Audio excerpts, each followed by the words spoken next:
Zack Snyder is one of the most successful blockbuster filmmakers of his generation. His filmography has varied, from historical epics to dystopian futures. And yet each of his films showcases a stark operatic visual style. We're going to dissect 3 elements of Snyder's signature look and how they work together to create striking images that lend themselves to epic action.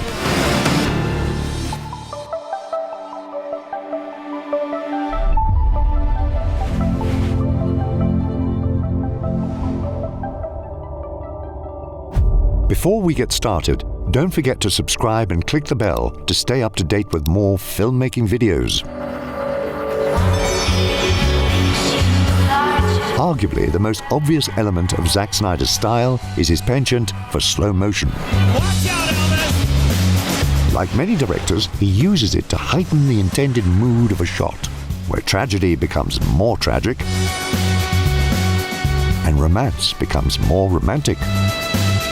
Snyder will often have lots of movement and slow-motion shots, whether it be flying spears or water droplets to create an even larger sense of spectacle. But Snyder's signature approach to frame rate is speed ramping, which is a technique that changes the speed within a shot. This is ideal for epic action sequences.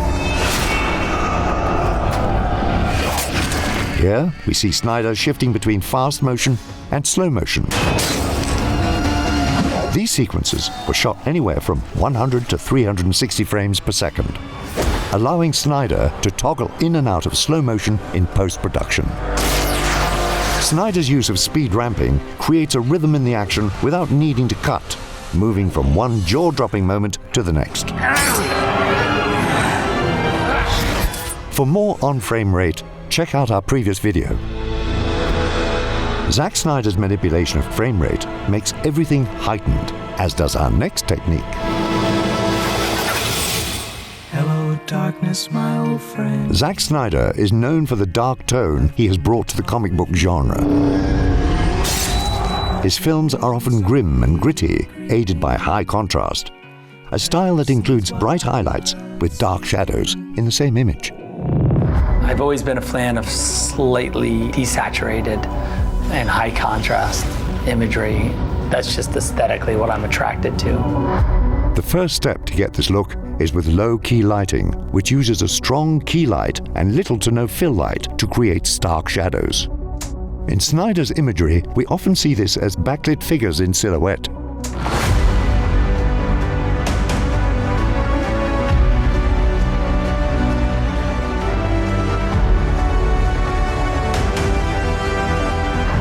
Another technique that is often used to accentuate this contrast is a post-production process called bleach bypass.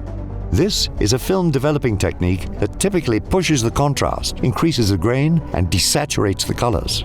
But for 300, Snyder and his team created a special process with many steps to emulate the look of Frank Miller's graphic novel.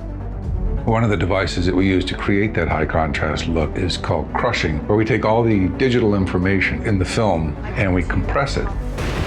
Contrast lines where the blocks feather into the mid-range are very smooth and very much like Frank's drawings.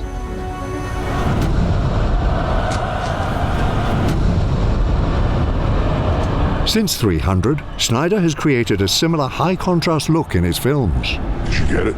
The Rock? Yeah, we got it. In this scene from Batman v Superman, Snyder's high contrast style is on full display. Sorry. Using a strong backlight in each shot makes each character little more than shadows.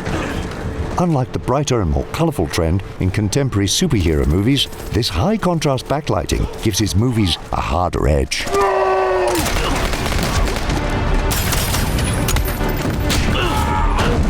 Snyder's high contrast creates a moodier tone, but it also works in service of complex set pieces, often in tandem with the next technique.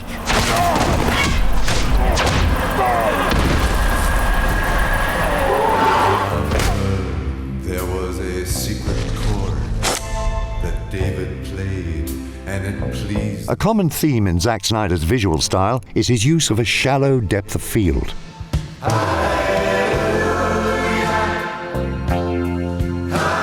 While some directors will shoot an action scene with a deeper depth of field to capture everything in the frame, Snyder will often opt for the opposite in order to make action feel intimate and focused. Such presentations give even the smaller moments of a battle an epic scale.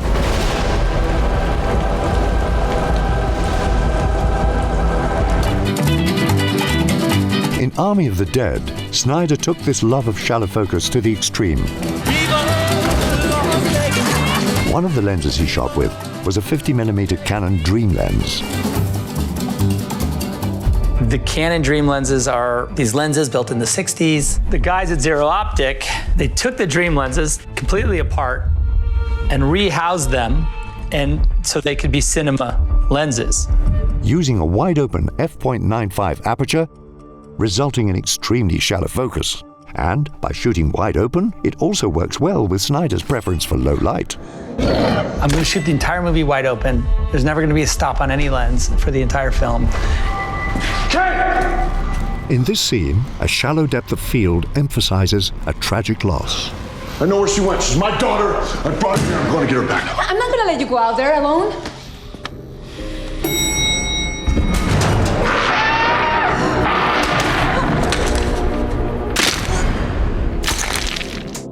By only having Cruise's face in focus, the viewers aren't distracted by the horde of zombies behind her. In this moment, it's just her and Scott.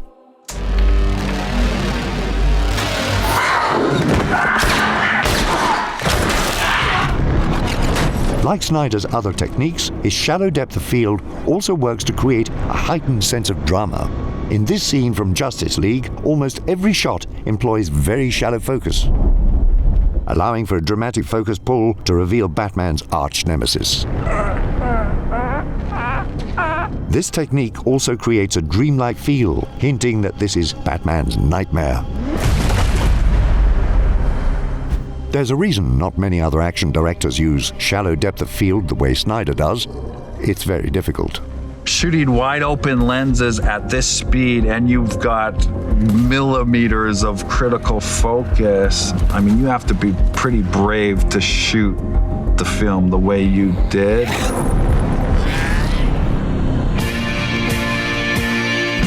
Snyder's use of frame rate, high contrast, and shallow depth of field creates an epic and heightened visual style.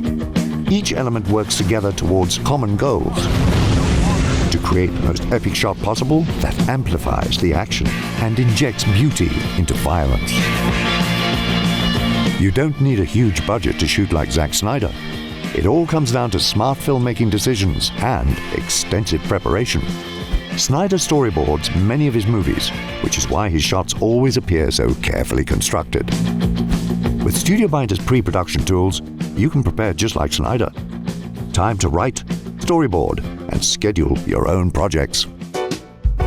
What are some of your favorite Zack Snyder shots? Do they use some of the techniques we've mentioned? Tell us in the comments. There's a goddamn zombie tiger. That's crossing the line. Now start building your own style. See you in the next one.